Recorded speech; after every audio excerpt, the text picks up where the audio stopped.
Welcome. There's no handbook for your child's health, but we do have a podcast featuring world-class clinical and research physicians covering everything from your child's allergies to zinc levels. This is Kids Healthcast by Weill Cornell Medicine. Our topic today is breastfeeding, and joining me is Carolyn Migliori. She's an internationally recognized and certified childbirth educator, lactation consultant, and infant massage instructor. She is also a clinical nurse specialist and is currently a clinical instructor on staff at New York Presbyterian Hospital Weill Cornell Medical Center. Carolyn, it's such a pleasure to have you join us today. Can you tell us about the primary health benefits that breastfeeding provides to babies? Well, it's well documented in the American Academy of Pediatric Literature that 6 months of exclusive breast milk, whether it's straight from the breast or via a bottle, increases a baby's immune system, diminishes the risk of asthma, allergies, upper respiratory, ear infections. It's much more easily digested, so it's easier on their tummies.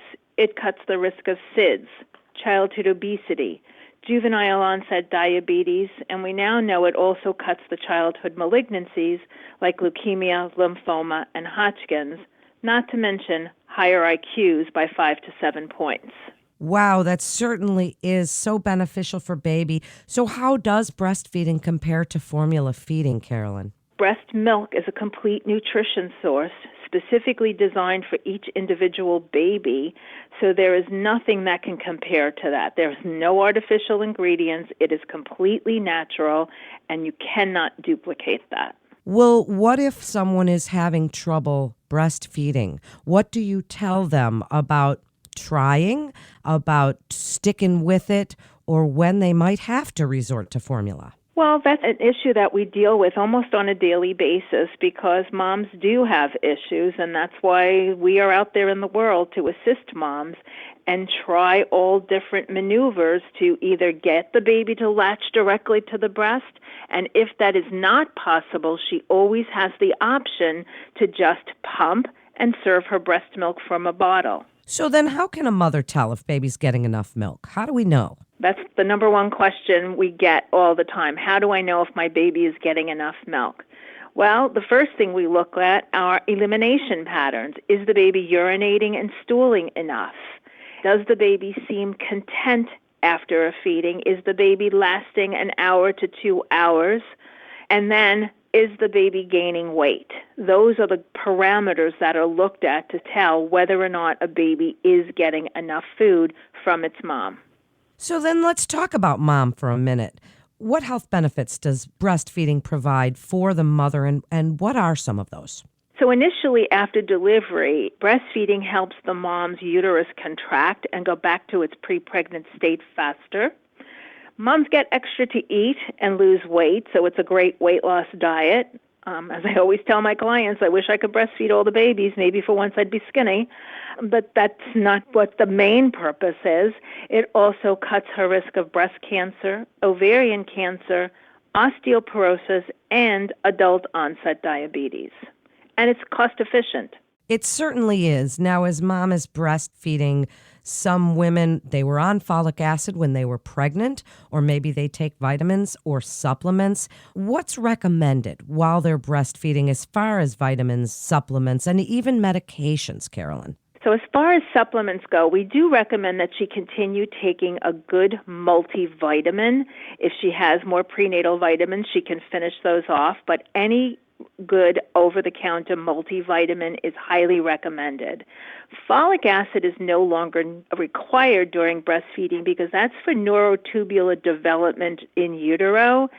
Now that the baby is here, she does not need that unless her own folic acid levels are low.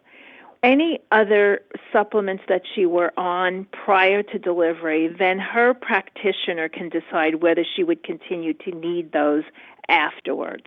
As far as medications go, there are way too many medications out there. We do use resource books to look things up for a mom should she call and ask questions, or should a physician contact us to find out if something is compatible with breastfeeding. And there is quite a number of medications that are compatible with breastfeeding. Well, thank you for that very clear answer. So let's talk about pumping for a minute.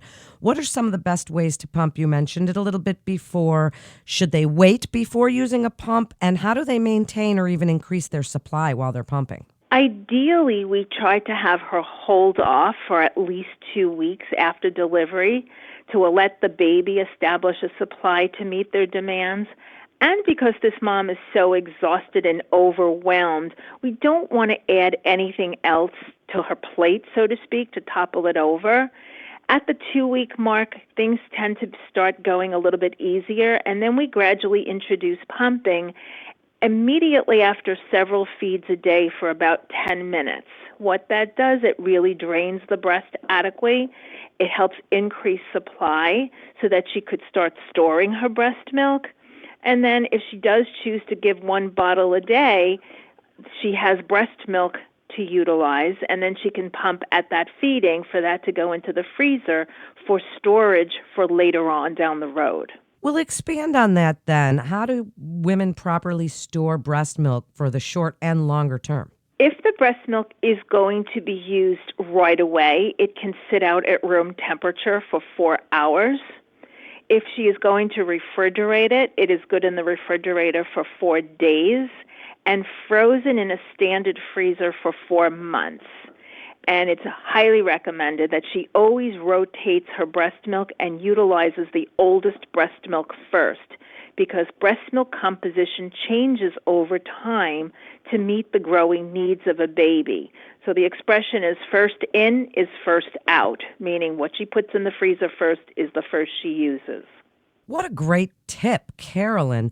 So women experience many barriers when they're nursing. Can you tell us some ways and some common things that women come to you with, whether it's soreness or redness? Speak about some of those and what you tell them about that. So we do encourage using an appropriate nipple cream, whether it's a lanolin-based product or an organic nipple balm. They will tend to soothe the nipples. Manually expressing a few drops of her own breast milk and allowing that to air dry on the nipple is one of the best protectors. There are gel pads out there, which are these little silicone discs that are refrigerated that can be very comforting. Another old-fashioned remedy, which is not evidence-based but does work, plain old-fashioned tea bags, steeping black tea in tepid water. The tannic acid in regular tea will also help take the sting out of sore nipples. Another great tip. So, do you have some advice for women about eating healthy while they're breastfeeding? Things they might, should avoid, things that you want them to try and get more of? Absolutely. But when it comes to, I hate to even say this, quality of food, that is irrelevant because no matter what moms eat, she'll still make good quality breast milk. But clearly for the mom's benefit, eating well is always better. We do know things like almonds and oatmeal can help increase milk supply. She does have to increase her calories from a normal woman's diet of 2,000 calories a day to about 2,500 calories a day. And it's kind of hard for a new mom to be counting calories, so she breaks it down into 3 good meals and 4 to 5 snacks a day. She will get the additional calories that she needs. But on top of that, we do tell them to eliminate things like parsley, sage, and anything mint. Those are 3 things that we know that can diminish milk supplies. And more importantly is water, a minimum of 3 liters of water per day. Wow, that is really, really great information. What do women do if they have an excess supply of breast milk? We've heard about milk depots. What are these? So there are breast milk storage banks throughout the country. There's one here in New York City. There's one up in Westchester. So if a mom has an oversupply and she's running out of freezer space, one of the greatest things that she can do is to donate her breast milk. There is very rigid screening criteria for them to accept breast milk, and then the milk is pooled and homogenized and stored and can be purchased for others to use.